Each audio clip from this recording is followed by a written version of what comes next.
మనకందరూ చెప్పేది ఏంటంటే ఒక విషయంలో సక్సెస్ కావాలంటే విల్ పవర్ ఉండాలి అంటారు.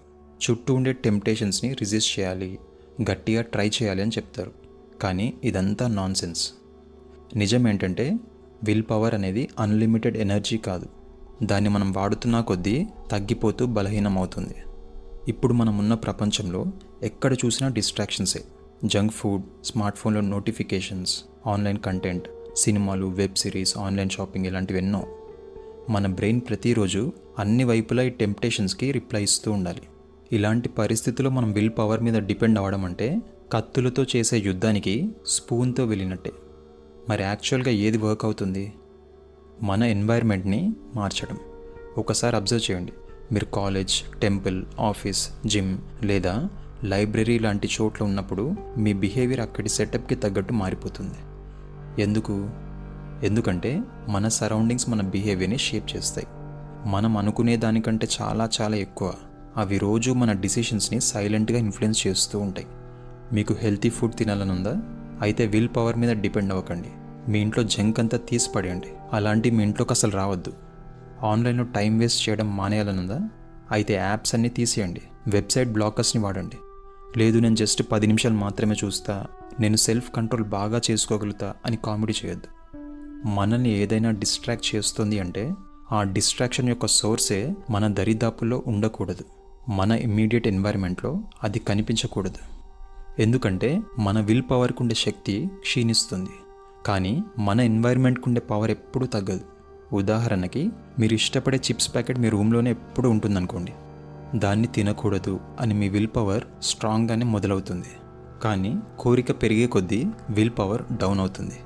కానీ చిప్స్ ప్యాకెట్ మాత్రం అలా కాదు. మిమ్మల్ని అట్రాక్ట్ చేయడానికి 24 గంటలు అది అక్కడే ఎప్పుడూ రెడీగా ఉంటుంది, మీరు దాన్ని ఓపెన్ చేయడానికి. దానికి మిమ్మల్ని ఇన్ఫ్లుయెన్స్ చేయకూడదు అనే చాయిస్ ఉండదు.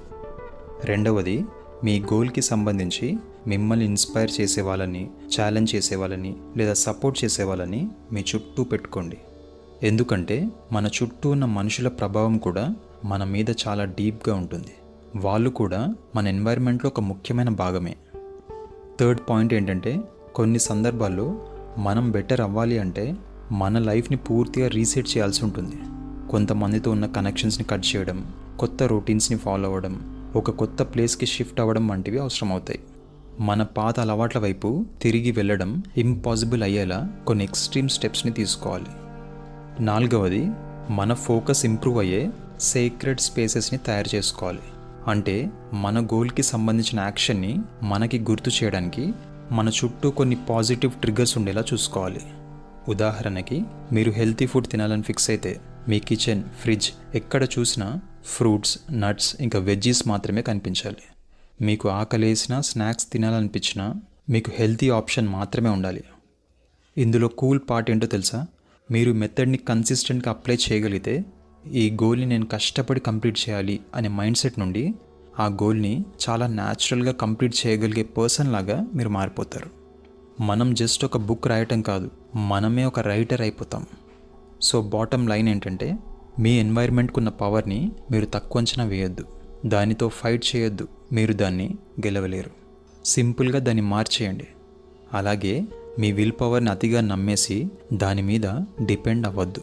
ఎందుకంటే గుర్తుపెట్టుకోండి, మీ విల్ పవర్ స్థాయికి మీరు ఎదగరు, మీ చుట్టూ ఉన్న ఎన్వైర్న్మెంట్ స్థాయికి మీరు పడిపోతారు.